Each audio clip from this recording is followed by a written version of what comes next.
वेदास्तथा स्मृतिगिरो यमचिन्त्य शक्तिं सृष्टिस्थितिप्रलयकारणमामनन्ति तं श्यामसुन्दरमविक्रियमात्ममूर्तिं सर्वेश्वरं प्रणतिमात्रवशं भजामः। अज्ञाननिरतिरुपैति अया विशोषं भक्तिः परापि भजते परिपोषमुच्चैः तत्त्वं परं स्फुरतिदुर्गममप्यजस्रं साद्गुण्यभृत्स्वरचितां प्रणमामि गीताम्। नारायणं नमस्कृत्य नरं चैव नरोत्तमं देवीं सरस्वतीं व्यासं ततो जयमुदीरयेत्। हरे कृष्ण कृष्ण कृष्ण हरे हरे, हरे राम राम राम हरे हरे। गीता मंजरी का यह 101 संख्या का अंक है। विगत मंजरी में हम लोगों ने त्वम पदार्थ के ऊपर थोड़ा कुछ सुना। 3 प्रकार के पदार्थ होते हैं, तत्पदार्थ, त्वम पदार्थ और इदम पदार्थ, और इन तीनों के अंतर्गत पूरी सृष्टि का सब कुछ समाहित है। सृष्टि में जो कुछ भी है, सृष्टि से बाहर जो कुछ भी है, वह या तो तत्पदार्थ है, या तो वह त्वम पदार्थ है, अथवा वह इदम पदार्थ है। त्वम पदार्थ को यहाँ भगवान ने देही के रूप में उपस्थापित किया है। इदम पदार्थ का संकेत आपको कहाँ मिलेगा? यह 217वें श्लोक में मिलेगा। अविनाशी तु तद्विद्धि येन सर्वमिदं ततम्। इदम सर्वम येन ततम। यहाँ जो सर्वम इदम कहा भगवान ने, वहाँ भगवान ने किसको लक्ष्य किया? जो कुछ भी तुमको छोड़ करके दिखाई पड़ रहा है, आँखों से जो दिखाई पड़ रहा है, वह सब कुछ इदम के अंतर्गत आता है। विषय बहुत जटिल है, लंबा है दार्शनिक दृष्टि से। अभी इतना ही समझें कि इदम पदार्थ के अंतर्गत हमारा जो दृश्यमान है वह है, और त्वम के अंतर्गत जब किसी को हम त्वम कहते हैं, उसके शरीर को माध्यम बनाकर जिसे लक्ष्य किया जाता है वह है त्वम पदार्थ। शरीर त्वम पदार्थ नहीं है। शरीर का जो आधारभूत पदार्थ है, जिसे शरीरी भगवान ने कहा। अंतवंति में देहा नित्ययुक्ता शरीरिना। शरीर का जो आधार है, जिस पर यह शरीर टिका हुआ है, जिसके लिए यह शरीर बना है, जिसके भोग के लिए बना है, वह है शरीरी। भोग का आयतन है यह शरीर, किंतु भोक्ता कौन है, यह प्रश्न आएगा। इसलिए स्थूल शरीर जो बाह्य रूप से हम लोग देख रहे हैं, यह तो भोगायतन समझ में आता है, किंतु इसके अंदर रहने वाला भी एक शरीर है, जिसे हम लोग सूक्ष्म शरीर कहते हैं, और जिसका दूसरा नाम मन बुद्धि इत्यादि भी है। कहीं कहीं आप लोगों ने अंतःकरण शब्द का व्यवहार सुना। यह सब क्या है? सूक्ष्म शरीर है। और इसका प्रमाण जो है भगवान ने 15वें अध्याय के 7वें श्लोक में दिया है, जहाँ भगवान ने कह रहे हैं, गृहीत्वैतानि संयाति वायुर्गंधानि वासयात् मनः षष्ठानि इंद्रियाणि प्रकृतिस्थानि कर्षति। यह 15 के 6ठे श्लोक में। तो वहाँ जो मन है, जिसको छठी ज्ञानेंद्रिय के रूप में भगवान कह रहे हैं, वह मन जो है वह हमारा क्या है? अंतःकरण है, अंतः इंद्रिय है। इसलिए बाह्य शरीर, बाह्य इंद्रिय, अंतः शरीर अथवा अंतः इंद्रिय, यह सब कुछ शरीर के अंतर्गत ही आता है। और इस सब का जो आधार है, जिसको यह प्राप्त हुआ है, वह है देही। क्योंकि भगवान ने उसको मन से अलग कहा है, सूक्ष्म शरीर से अलग कहा है, और उसे ही 15 अध्याय के 16वें श्लोक में सनातन कहा है, इसलिए उसका नाश कभी नहीं हो सकता है। और उसमें वही भोग करने का कर्ता है। मन और बाह्य शरीर यह तो भोग का आयतन है, किंतु भोग करने वाला कौन है? तो वह जो है वही देही है। और वही गमन आगमन, एक शरीर से दूसरे शरीर में जाना, दूसरे से तीसरे में जाना, यह जो है वह शरीर ही करता है। क्यों करता है? इसलिए करता है कि जो उसने किया है उसे उस अपने किए का कर्म फल भोगना होता है। इसलिए उसमें क्रिया भी है, गमन क्रिया है, उसमें भोक्तापन उसमें एक क्रिया है। इसलिए वह जो है विभू नहीं हो सकता, सर्वव्यापक नहीं हो सकता है, क्योंकि जो सर्वव्यापक होगा उसमें गमन की क्रिया संभव नहीं है। कोई गमन तो वही करता है जो छोटा होता है, सीमित देश में होता है। हम 6 फीट के व्यक्ति हैं तो हम यहाँ से वहाँ जाते हैं। हम अपने शरीर के द्वारा शरीर के अंतर्ग्रहण गमन करते हैं? नहीं करते हैं। शरीर से जो अधिक प्रदेश है उसमें हमारा गमन होता है। इस तरह से जीवात्मा जो देही है उसके कुछ स्वभाव का निर्धारण होता है। यह सब किसके अंतर्गत आता है? यह सब त्वम पदार्थ के संशोधन के अंतर्गत आता है। त्वम पदार्थ की शुद्धिकरण का कार्य यहाँ चल रहा है, और इस शुद्धिकरण को ही नित्य और अनित्य का विवेक कहा जाता है। देह और देही के संदर्भ में यह मुख्य रूप से, और इदम पदार्थ को भी यहाँ ग्रहण कर लें तो जो हमारे समक्ष इदम पदार्थ है, दृश्यमान विश्व, वह भी असत है। असत अर्थात परिणामी है, उसमें परिवर्तन होता रहता है। आज उत्पन्न है, कल विनष्ट हो जाएगा। शरीर आज उत्पन्न है, कल विनष्ट हो जाएगा। वह सब इदम पदार्थ के अंतर्गत है। तो त्वम पदार्थ का संशोधन यह वेदांत का अथवा सांख्य शास्त्र का प्रमुख विषय होता है। इसी प्रकार इदम पदार्थ का भी शोधन होता है। अस्तु, इदम पदार्थ किसे कहेंगे, इसका हमने केवल अभी गीता से प्रमाण दिया। आगे इस विषय पर चर्चा होगी कैसे इसका शोधन होता है। और तत्पदार्थ का भी शोधन हमें करना है। तो वह तत्पदार्थ क्या है? यह इस 217वें श्लोक में ही भगवान ने क्या कहा? अविनाशी तु तत्विद्धि येन सर्वमिदं ततम्। तत् अविनाशी विद्धि, तुम उस तत्पदार्थ को अविनाशी समझो। तो इसी श्लोक में तत् आ गया।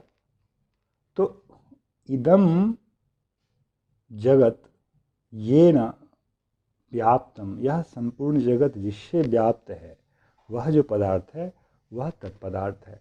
तो भगवान ने 3 पदार्थ का शोधन यहाँ एक प्रकार से कर दिया है। प्रक्रिया वही चल रही है, पर उसमें से अभी मुख्य रूप से भगवान को तम पदार्थ का संशोधन करना लक्ष्य है।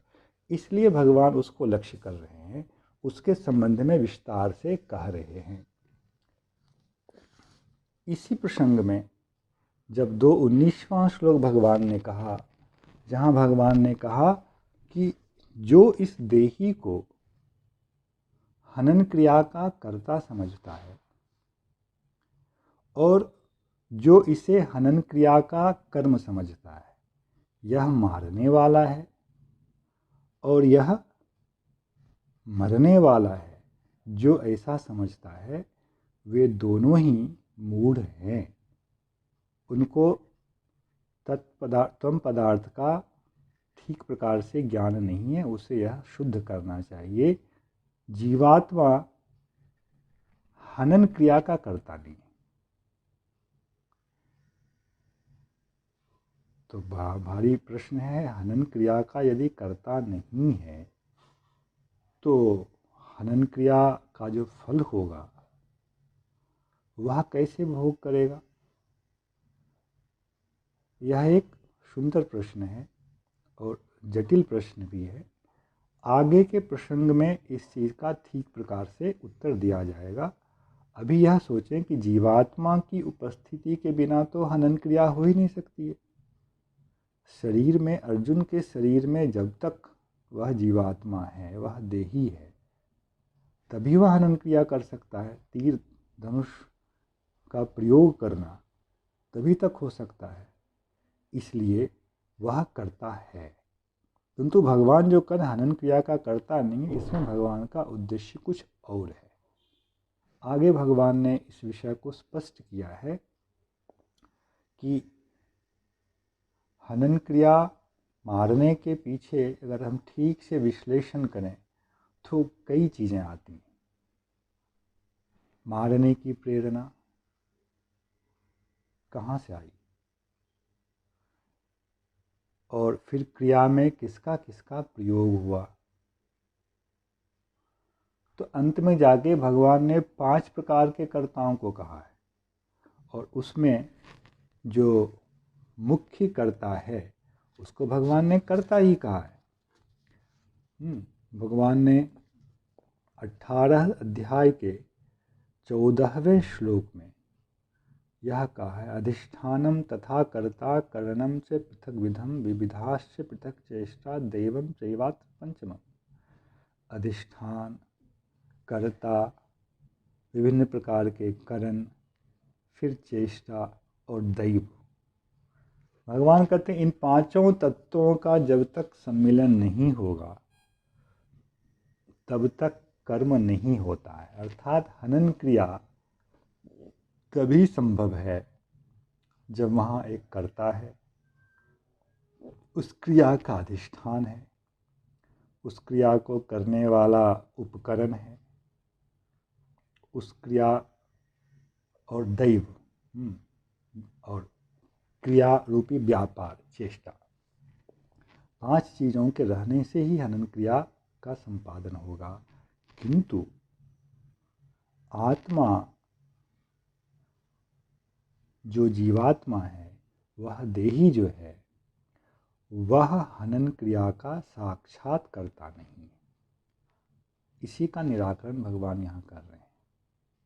उसमें कर्तापन नाम की कोई चीज़ नहीं है, ऐसा भगवान नहीं कह रहे। मारना है, इस क्रिया के पीछे जो प्रेरक है वह है व्यवहार की दृष्टि से मुख्य कर्ता, और जिसकी उपस्थिति के बिना यह नहीं हो सकता है वह है आधार की दृष्टि से मुख्य कर्ता। अतः जीवात्मा को ही 18वें अध्याय में वहाँ कर्ता कहा गया है। किंतु हनन रूपी जो क्रिया है, मारना रूपी जो क्रिया है, इस क्रिया में वह कर्ता जो है प्रयोज्य करता है। अब यहाँ थोड़ा सा एक शब्द या आप लोगों को समझना पड़ेगा, प्रयोज्य और प्रयोजक। प्रयोज्य का मतलब है किसी को लगा देना। जैसे उदाहरण के लिए समझें, कोई एक आचार्य है और उनका कोई शिष्य है, उन्होंने कहा बेटा फूल ले आओ। अब उसने फूल लाया, तो हमें आप यह बताएं, फूल लाने के पीछे कर्ता कौन हुआ? व्यवहार में आप कहेंगे शिष्य ने फूल लाया, यह ठीक है, किंतु शिष्य ने फूल लाया, ठीक से विचार करें, उस शिष्य का फूल लाने में एक अहम भूमिका है, महत्वपूर्ण भूमिका है, पर वह शिष्य उस क्रिया का स्वतः प्रेरक नहीं है। प्रेरक कौन है? यहाँ प्रेरक है आचार्य। बेटा भगवान के लिए फूल ले आओ। तो प्रेरक कर्ता कौन है? प्रेरणा कर्ता जो है वे हैं प्रेरक। उसी को हम लोग यहाँ कहते हैं प्रयोजक। और शिष्य क्या है? शिष्य उस व्यापार को भले ही कर रहा है, किंतु वह प्रेरित होकर कर रहा है, इसलिए उसे कहते हैं प्रयोज्य। अतः प्रयोज्य जो है उसको हमने यहाँ मुख्य कर्ता नहीं कहा। व्यापार में उसकी प्रधानता है, उसकी उपस्थिति की प्रधानता है, चेष्टा में उसकी उपस्थिति की प्रधानता है, किंतु पुष्प चयन करके लाना इस क्रिया का जो मूल कर्ता है वह तो वही है जिससे उसको प्रेरणा प्राप्त हुई, और वे हैं आचार्य। इसको यह तो एक अनुकूल उदाहरण दिया, एक प्रतिकूल उदाहरण से समझें। जैसे कोई एक गैंग लीडर है और उसके गैंग में कई सदस्य हैं। अब वह सुपारी देता है अपने किसी व्यक्ति को कि जा उसकी हत्या करके आओ, और वह जाता है, हत्या करके आ जाता है। अब जब उस हत्या का विश्लेषण किया जाता है, पुलिस जब उसका विश्लेषण करती है, तो जिस व्यक्ति ने हत्या की, क्या पुलिस वहां तक रुक जाती है? पुलिस क्या कहती है?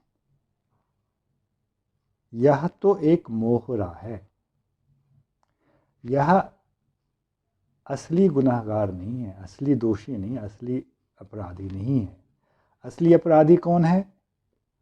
असली अपराधी वह है जिसने इसको इस कार्य की प्रेरणा दी है।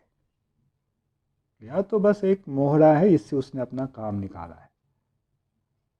जब तक उस प्रेरणा देने वाले को नहीं पकड़ा जाएगा तब तक व्यक्ति को, पुलिस को संतुष्टि नहीं होगी। यह सामान्य व्यवहार है। अर्थात जो प्रयोजक है वही मुख्य कर्ता होता है, और जो प्रयोज्य है वह गौण कर्ता होता है। इस दृष्टि से आत्मा में यह धर्म नहीं है, यह स्वभाव नहीं है कि वह किसी को कहे तुम मारो। आत्मा इसका प्रेरक नहीं है, देही इसका प्रेरक नहीं है।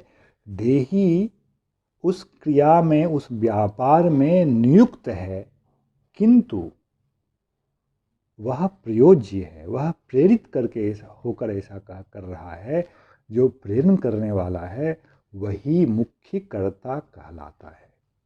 इसी को ध्यान में रखकर भगवान ने यहाँ यह कहा है कि यह जो देही है, शुद्ध देही, जब देही अपनी सारी उपाधियों से रहित हो जाएगा तो उसमें हनन रूपी क्रिया नहीं है, वह हनन क्रिया का कर्ता नहीं है। पर हाँ, वह कर्ता है अभी। क्यों? क्योंकि वह किसी के द्वारा प्रेरित होकर ऐसा कर रहा है, इसलिए वह गौण है। इसको ही भगवान ने यहाँ समझाया है कि जीवात्मा में जो है हनन क्रिया का कर्तापन नहीं है। किसमें? शुद्ध जीवात्मा में नहीं है। तो यह कर्तापन किसमें है? किसने जीवात्मा को इसमें युक्त किया, नियुक्त किया? यह ज्ञान का विषय है। इसलिए यह बहुत आवश्यक होता है ज्ञान शास्त्र में, सांख्य शास्त्र में, वेदांत शास्त्र में समझना कि मैं कौन हूँ, कर्ता कौन है, कौन उपकरण है, कौन अधिष्ठान है। यह सब जाने बिना जब कोई क्रिया की जाती है तब वह क्रिया जो है वह मूढ़ता की क्रिया कही जाती है, मूढ़ अवस्था में होने वाली क्रिया। और फिर उस क्रिया के द्वारा कभी भी मंगल की प्राप्ति नहीं हो सकती है।